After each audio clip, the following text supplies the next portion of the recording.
Welcome to a special report here from Narativ Live as we're bringing you the transcripts of Bill Gates and Lesley Groff from the Epstein Oversight Committee.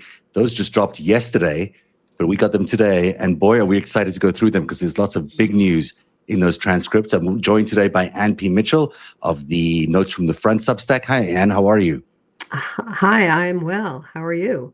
I'm doing really good. My finger's still a little bent, but yeah. it's getting better. I had my x-rays done. Anne was very sweet, and she's like, go look after your x-rays and do that first and then go do the show. But we still made it on time, so we're glad you're here. And Ellie Leonard, of course, you all know from The Panicked Writer. Ellie, how are you doing?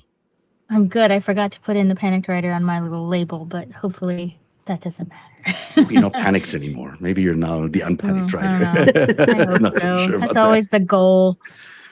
So Bill Gates is one of the biggest names we've seen in front of this committee, the former richest man in the world, the founder of Microsoft, and a guy who basically admitted in front of everybody that he was probably about to be blackmailed by Jeffrey Epstein, but still remained friends with him afterwards.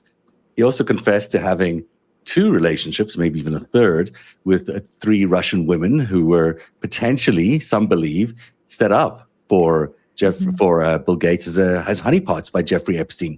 So it's quite a monster of a transcript that we got. And Ellie, you've been looking at it more deeply than I have, but just on a cursory level, this is a major revelation to have anyone of his size and stature admit that this was a blackmail attempt by Jeffrey Epstein. Yeah, and I'm not very far through it. I started reading it this morning, but just, if you just looked at Bill Gates' side and just read his testimony, it sounds very believable. He sounds very, meek, and I'm purely here for the benefit of my foundation. He tries very hard to discredit Jeffrey Epstein, but there are things that you can go look at in the files, especially once the name of one of these Russian women is named. You can actually go look at the interactions between Epstein and this woman, and she was coming and going, and they were talking to her and talking about her and talking about Bill Gates's relationship about her prior to him leaving the friendship with Epstein, which is not what he says. He says, "Oh, this kind of blackmail happened afterwards." But and then there's also, there's a woman named Mila who they talk about frequently during the time that Gates is friends with Epstein, where they don't say the last name, so I can't verify that that's the same Mila, but it's assumed that this is the same woman. And she then appears to go work for Epstein afterwards. So there could be more blackmail involving her specifically, but she very much leans into Epstein and not Gates after this is all over. What do you mean she leads in? What does that mean? I think, what it appears is that, according to what Gates is saying, is that he was very withdrawn, according to him, from the relationship. And that appears to be more having to do with Melinda Gates and her obvious discomfort with Epstein. He talks a lot about, I knew that there was some sort of sexual criminal history, but it's not standard for us to actually go in and see what that is. And I just think when you have $1 billion foundation, it's like getting clean water for children. You'd probably look that up. It's, I looked up when the Watchdog website started, and it was 11 years prior to this. So it was pretty easy to figure out if somebody was a massive sexual offender. I feel like Melinda Gates probably checked that out. But it's only because he used Bing, and I'm not even saying that as a joke. Right. He actually he did search Bing, and Bing at the time apparently did not include Epstein in the search engine. At least that's what he claimed in previes interviews. I find it very hard to believe. About Bing. Yeah, but how hard it is to find anything. No, but then, he's making it sound like at the time he's telling Melinda about these affairs and they're going through it. And there's, Boris Nikolic, who worked as Gates' assistant, is very close with Epstein. And so they're discussing that relationship falling apart on a very much more personal level. And Epstein's like, yeah, he should call her bluff and say he's divorcing her. She'll never do it. And in this, they're talking about Mila, this woman who Gates was having an affair with. And then if you go in and you just search by her name after the fact, Mila was around for a while in the Epstein files, and she was going to Epstein for things. And so there may have been some blackmail involved with that. But I also don't think that if Gates was involved with a young Russian woman, that it had nothing to do with Jeffrey Epstein and he just happened to have this other woman on the side. I'm sure there was some sort of coordination. It was a honeypot. I mean, it has to be a honeypot. That's just what he did. That was his business. We go to page 46 to 48 of this transcript, and I'll pull it up here. Maybe it'll be easier to read. There we go. We'll get our faces cut off a little bit. But in this is when he talks about the blackmail edition. And in here is somewhere he says, so you felt that he was threatening to expose your extramarital affairs. And then Gates says, yeah, where is that? Let's find this on this page here.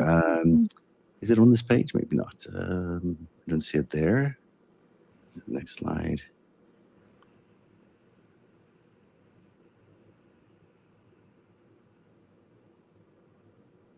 Let's see it in this slide either. So let's look at this one. This is thank you, AI, for being so accurate. I can confirm that he said it.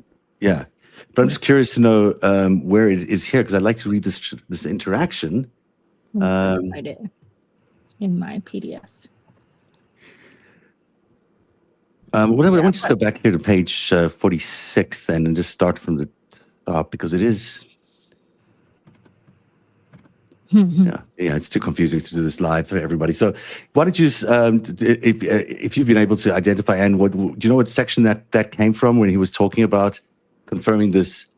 The actual quote, the actual exchange goes something like this. He says, so you felt that he was threatening to expose your extramarital affairs. Gates says, yeah, yes. And it says, and did that make you feel afraid? And then Gates said, yeah, that's why I described it to my team as a strange and not very nice meeting. Well, that doesn't sound very nice if he's trying to expose the affairs. Is that the exchange you're talking about, Anne? I think there were a couple of different ones, but I think that's the one. And they've kind of blended together, because I've also been poring over the emails between Epstein and Nikolic, which are very revealing. So so the answer is yes, as far as I remember. Okay, so that's the one quote. And then the second quote that we have here, he says, the question is, after this meeting in January 2014, where you understood Mr. Epstein to be making what amounts to a blackmail threat, why did you continue to meet with him at all? And Gates says, I think I maybe hoped it could still work. He had people like Larry Summers, people I respected, who were willing to meet with him. I should have listened to Melinda, and when she had her strong negative views. And I should have, immediately after that meeting, I should have cut off the relationship. And I agree, in retrospect, I was foolish to continue. And of course, I'm chuckling because, our dinner with Epstein that we did together was, 3 hours of Epstein, Barack, and Larry Summers. I mean, so. Jez Staley too. Don't forget that guy. He wasn't in on the dinner, but okay. So yeah, and also there are emails in the files where I forget who it is now, but someone is saying to Epstein, or Epstein is saying to someone that, Melinda won't let Bill come play. All right, they remember did that. Not That's like good. her. Yeah, they did not like her. Well, the thing that I think is very interesting about all this is because she, from the very beginning, was like, this guy's a terrible person. Don't go anywhere near him. Like, she was very clear. She did what probably most women would have done. She looked him up. She said he has crimes.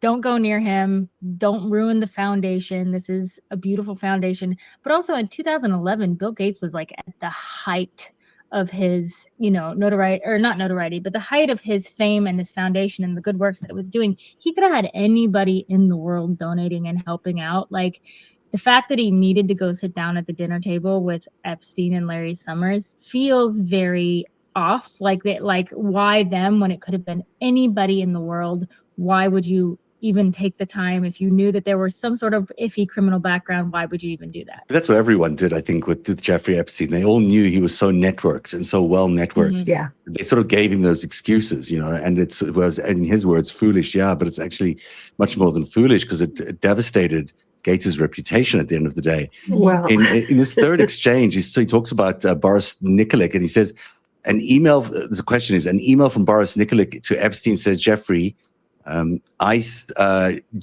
just spoke with Bill. He's on board with the script. I don't know what the script is, but then the question is what the script is being referred to here. And he says, I have no idea what the script means in this context. Question, you don't know what script you were on board with? And Gates says, no, I literally don't know what that means.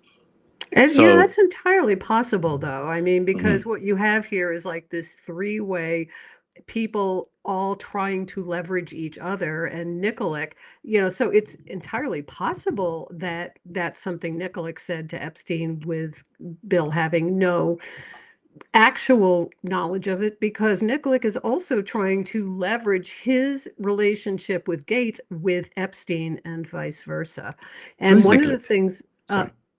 I was just going to say, so Yeah. one of the things that you probably didn't even know this is that, years ago, I was the chair of the Asilomar Microcomputer Workshop, and that is where I learned that, what a slimy person Bill Gates actually is, because Mm. he basically, the whole reason that he was able to launch Windows was because a guy named Gary, I forget his last name, was actually supposed to have this meeting with Digital Research, if I recall correctly. I may be getting the organizations wrong. And instead, Bill Gates swooped in there, took Gary's meeting, and cut this deal Ah, with, again, I think it was Digital Research, to have them have the exclusive rights to CPM, which led to DOS, and that became bundled with Windows, and that's how Gates first became this juggernaut and earned his fortune and became, Microsoft, by hmm, him basically doing this double dealing. And that's like way before Epstein. That's been his MO forever. yeah. And so when I look at this transcript, I look at it with those eyes, but I will also say that, generally speaking, as an attorney and being in the legal system, my first reaction to anything under oath, especially where at the very beginning of the transcript, you'll see that they tell him, look, if you lie, that you'll be liable criminally. Mm, So I always come at it from an angle of, first, like, okay, they are likely telling the truth, their truth. mm. There's the facts and then there's their truth. So I just wanted to give that background for this context.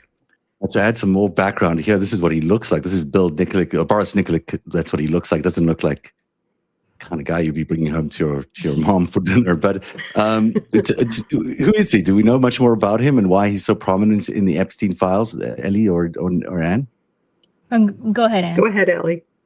Oh, I was just gonna say he's Epstein's, like, he's his closest and most personal employee at Microsoft. He's his assistant, he's his right-hand man, and he's, I just found it, what we were saying before, I found it interesting that in this deposition he refers to him as Dr. Nikolic the whole time, which he may very well have a doctorate, but like that he couldn't call him by his first name because he wanted to be more pulled back and withdrawn from the relationship. Said that they had never been to each other's houses, they never hung out socially. And I mean, maybe that's true, it doesn't feel true. And then again, I knew about, in the files, as I have been researching the files, I knew about Boris's relationship with Epstein long before I knew about Bill Gates's relationship, because they had quite an email thread that it goes on for a very, very, very long time. Yeah. Between Boris and Epstein. Yes. Yeah. Because that would have been a big coup for any intelligence agency to have access to Microsoft in any way, especially the back door of Microsoft, when at the time that was the game in terms of mail. Mm-hmm. I mean, everyone was using Outlook at the time. What a great way to spy on people if you could find your way into the back door of Microsoft. This is exchange number 4, and this is about Southern Trust, and which we've come across a couple of times. Mm-hmm. This contract from Epstein-owned entity, Southern Trust Company, lists Bill Gates and affiliated trusts, partnership, limited liability companies as clients.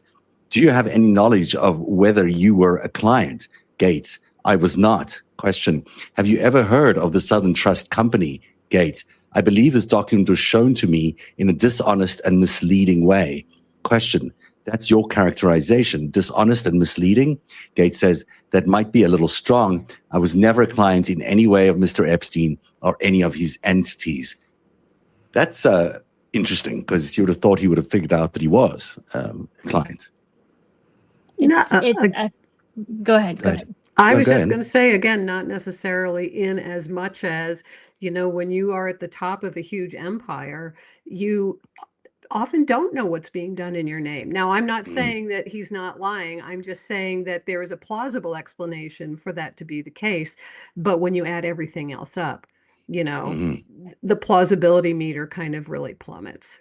And we know that Southern Trust was used by Epstein for a number of his very wealthy clients to move money around, sometimes illegally, sometimes legally. It's hard to tell in his murky accounting, but that it was sort of the home base for a lot of Epstein's richer Oh, yeah. clients, and there's been a lot of money moved in there, I would think. Although we don't know the related to Bill Gates, but there must have Payments been a were still being substantial. made. Like after he died, mysterious payments were still being made to the Southern Trust in the Virgin Islands and nobody knew who they were going to and nobody knew who they were coming from. It's still an entity. It still exists. It's probably the most mysterious and nefarious, offshore account of Epstein's weird financial dealings. And yet the committee was able to show him a contract today. I mean, they showed him an actual contract. He was involved in a business deal. Obviously, Gates was involved with Epstein. Once you have your signature on a contract, I'm not sure if they had the signature, but it seems like it. It's whatever his characterization is now, a contract is a contract. So you could say that Gates was in business with Epstein's entities, couldn't you, Anne? Yeah, I mean, I haven't seen that contract, but if it was a contract with Southern Trust and if Gates's signature was on the bottom, then absolutely that would be a legal contract. Mm-hmm. Exchange number 5, this is the last one. When we discussed the extramarital affairs, one of the reasons you gave for those being the only ones relevant was because if Epstein had anything else bad to say about you, he would have written it elsewhere in his emails. Is that fair? Gates says, yeah, he managed to put in some true embarrassing things, specifically the affairs, and then he managed to put in a lot of false things. The foolishness of my spending time with him is about 100 times higher after I see the January emails. I don't know what emails he's talking about here specifically. Do you guys know what he's talking about? I haven't looked them up there. I sent you an email, and let me go back and look. I sent you an email today. Let me see when this occurred because here, you guys keep talking for just a sec. Let me see if I can find this because I'll see if this is January, but I think. But what we're talking about here, and is potentially, if this is what we're reading correctly here, is that Epstein very, very deliberately lays out embarrassing things about Bill Gates in a sort of what Bill Gates took as a threatening way. Mm-hmm. Yeah, here's something that's also interesting, and I'm also now looking because I pulled an email out. Here it is. Okay, this is a June 13th one, June 2013. No, not January. Yeah, I have a November one in 2013 that was pretty. It was about one of his affairs, and Epstein and Boris Nikolic are talking about how to go around it. It's very right. So, Ellie, did you catch the one where it turns out that Epstein authored the email for Boris to send to Gates as if it was from Boris? Epstein wrote it. Yes, and it was the one about eye surgery. Is that email? Is that the one we're talking about? Where he says he had eye surgery? Yeah. Mm-hmm. It's the email chain, that one. Yeah, and so Epstein is basically, again, like pitting Gates and Nikolic against each other. And of course, this is after or right before Bill Gates says he cut off all contact with Epstein. Yeah. So Epstein, that's where Epstein starts doing the major blackmailing, where he says to Gates, he starts sending him emails and so many emails that Gates says he never answered, but he did see a few of them. And it's where Epstein is saying, well, hey, I want to be reimbursed for the expenses I paid for your mistress. And Gates is saying in his testimony here that he had no knowledge, he didn't know what the hell Jeffrey Epstein was talking about. And that's also entirely possible because it was a threat.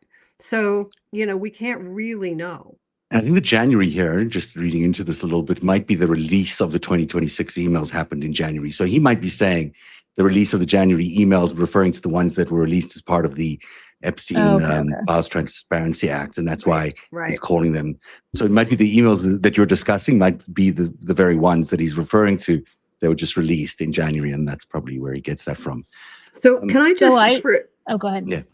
Go ahead, Ellie. No, go ahead. Oh, I was just going to say, I just sent you, Zev, an email from Epstein from June where he's telling Boris Nikolic that Bill Gates has just gone on vacation to negotiate with his wife, and he needs to grow a pair and tell her he wants a divorce because then she'll never do it. Like it's clearly he's very involved with like the personal side of Bill Gates's relationship, and they're kind of negotiating it behind the scenes. That's interesting. Sorry, go ahead, Anne. And I just wanted, especially because we've had a whole lot of people join us since we've started, and hey, everybody, so glad you're here. But it's really important to reiterate or that even at the very beginning of his testimony, Gates acknowledged that when he first met Epstein, the very first meeting, during that time, he knew that Epstein had been involved in, quote, some crime that had to, that was sexual. So he knew that. He says he didn't know that Epstein was registered as a sexual offender, but he did know that he had been arrested for and had a case that had gone to conclusion against him.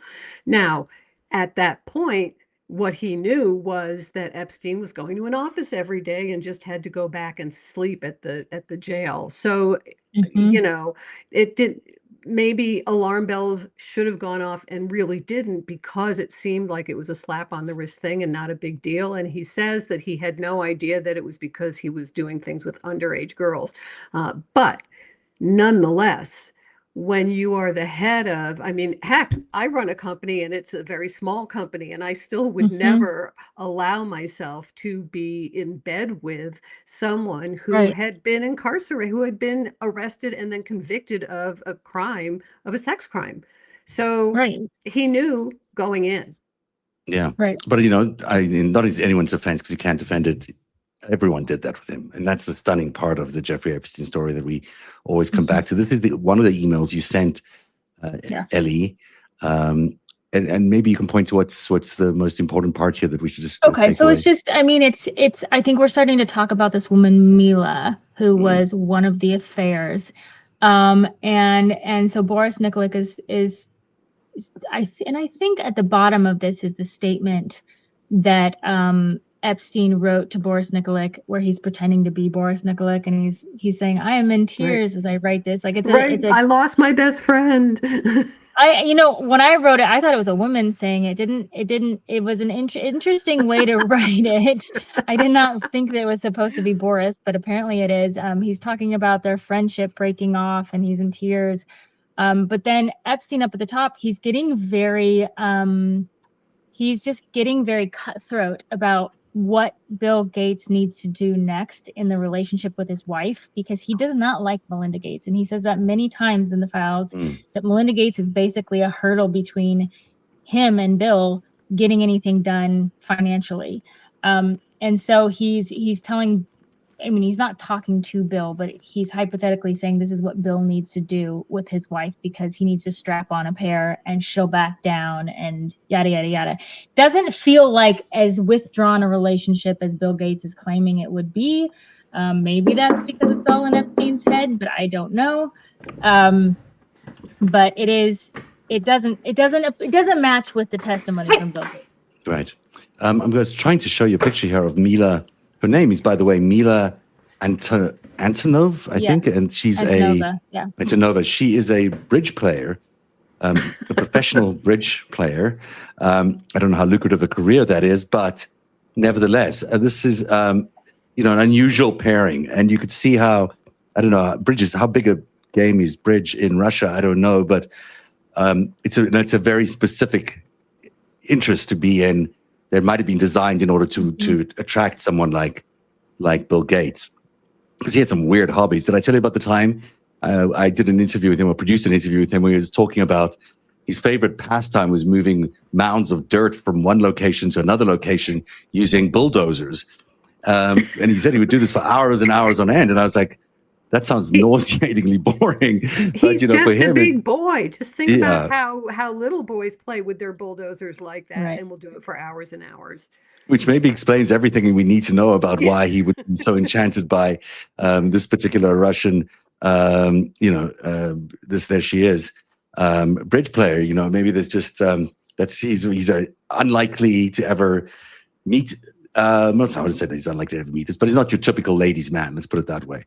He's a geek who likes to stay in basements and. But that's why people hung out with Epstein. That was the entire staff at Harvard. You look at these people who worked at Harvard who were hanging out with him and going to the island, and you're just like, how were they sexually abusing girls? How did they get in that position? No girl is seeking this man out. Yeah, it was because they would hang out with Epstein, and Epstein would find them women and girls.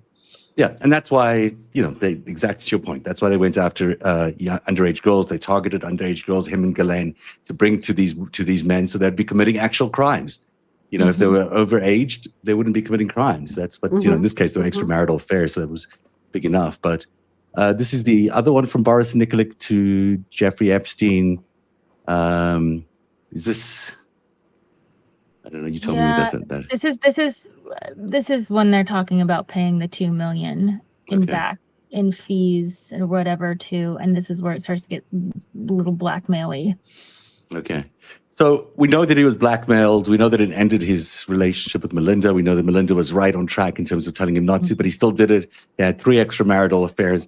And then it's sort of the Bill Gates story. He regrets it all now. He says it was a foolish mistake.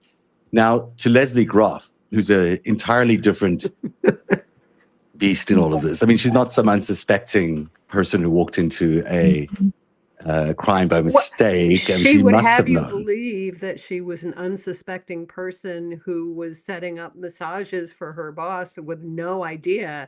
I mean, so in a way, she's still claiming the same thing. I mean, everybody claims it, right? Yeah. But in her case, I mean, she was working there on a daily basis, and she was intimately involved in setting up all these appointments and these massages and all this stuff. It's not like she wouldn't know.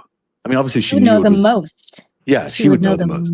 But, and yet she expects us to believe that nothing, nothing, that she was completely innocent to all of this, or that nothing happened at all. So, and you've been looking through some of this Lesley Groff emails, and I don't know how far you were able to get in here. But I can go through a few that the AI found. But if you want to just broadly explain it to us, and we'll go from there. Well, actually, what I wanted to say, and then if you want to refresh our memory about the emails, because I don't have them at the fore of my mind, but I do have her statement and her testimony.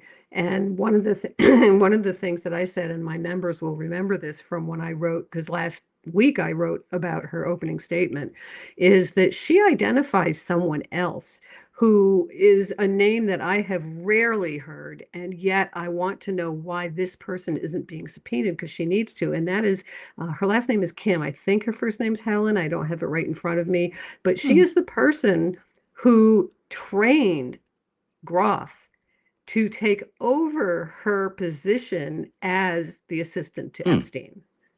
That's interesting. I don't know that name either. Yeah.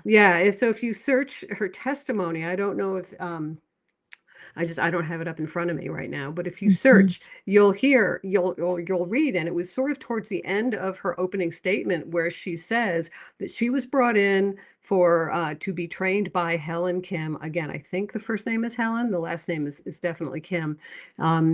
So that because Kim was leaving as Epstein's assistant, and so she was trained by Kim to take over.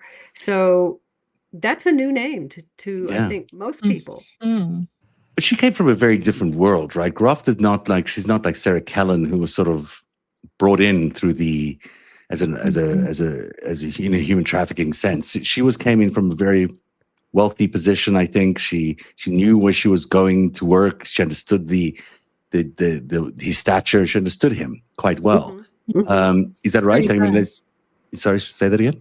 She was 35 when she started working for him. And what was her claim to, she had success she was part of that network, right? I mean, she wasn't just an outsider, as far as we know. Or is that, does anyone know that? I mean, yeah, I don't know that. Okay. I have not read through this one yet. Okay. So let's look at the Lesley Groff highlights here. Then this is from, let me pull it up this way. And I've just confirmed that it's Helen Kim. Okay, Helen Kim. Okay. We'll definitely look up that name afterwards. So Lesley Groff here, let me find this critical exchange. This is page 155 to 156. You connected them by phone a few times, correct? I think she's talking about Donald Trump here. I hope it is. I think so. A few times, correct? Groff says correct. More than 5 times? More than 10 times? Groff, I don't know how often I connected him, once a quarter maybe, or twice. Multiple times a year over a period of 10 years? Groff, yeah, I don't really recall when they stopped talking. Did you also arrange any meetings between Mr. Epstein and Mr. Trump? Groff's, it's possible. I don't recall anything offhand. This is a significant revelation that, after their supposed breakup in 2004, was it? I think that, these two have said that they didn't have any contact with each other. And she is directly contradicting that, saying that there were quarterly calls, there were regular calls over a period of 10 years, we believe all the way till the election.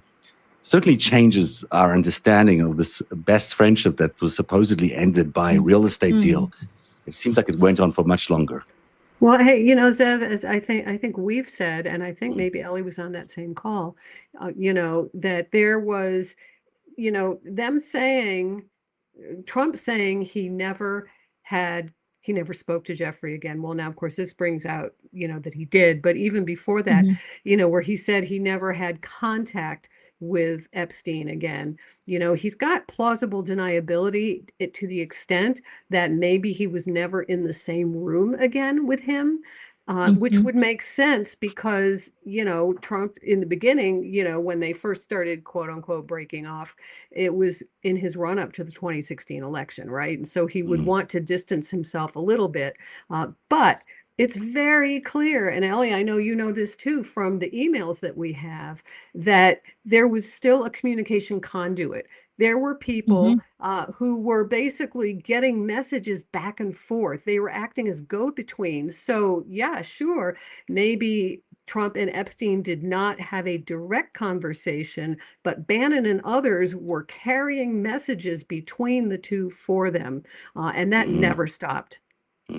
I would say the thing that they're using to their advantage is the same thing that Howard Lutnick uses. He'd be like, "Oh, I never talked to him. My assistant talked to his assistant," and so they would use that as a reason to say, "I never saw those emails. I don't know what you're talking about. I never heard about that." And my guess is that would be the bulk of Trump's communication with Epstein over the years. Well, she's saying multiple calls. She's saying calls and maybe meetings. I mean, she's not saying yes, yeah, but emails, no, right?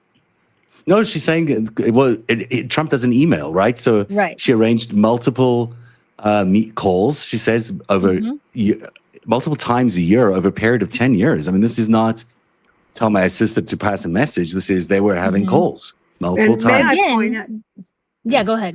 I was only going to say that, Trump doesn't email because of exactly this, because he doesn't want to have these things in writing. And he thinks that will protect him, yet it really won't. It just means that we have to dig deeper. Yeah, she even says here, I don't really recall when they stopped talking. So she doesn't even recall a time when they stopped talking, and she was there.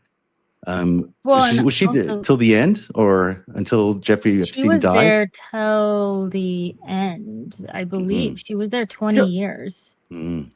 I'm pretty sure she was there at least until he was arrested the second time. Yeah. When I was going to say, again, and this is what I've said over and over again, this block of time when we would have the communication doesn't exist in the files. It's this missing period of time pre-2008. It's just gone. And so if we did have any kind of communication with Trump or Trump's assistants or phone calls or whatever, it's not there. And they can say that, these are just duplicates and we're not seeing them because they don't, but it's a specific set of years that are completely missing from these files, and they're all right in the middle of their relationship. We are missing many, many, many files, I believe, and we'll only find out exactly what those are. Maybe once the GAO releases its GOA, GAO, which I don't know which one it is. Government of Accountability, right? So it's Government Office of Accountability. So yeah, it'll be the GOA reported, so you can order it right now on how many pages were actually released officially. Now, this is page 152 to 154. Question: the last email in this chain says, Tuesday, I'm at school till 10 p.m. We have orchestra rehearsal for the concert on Friday. Do you believe this was not an underage person? Groff says, I would not have suspected at all. Question: you're under oath. Groff: yes. Question: you want us to believe that after 18 years working for Jeffrey Epstein, not on one occasion did you believe any of your contacts in setting up appointments were with a minor?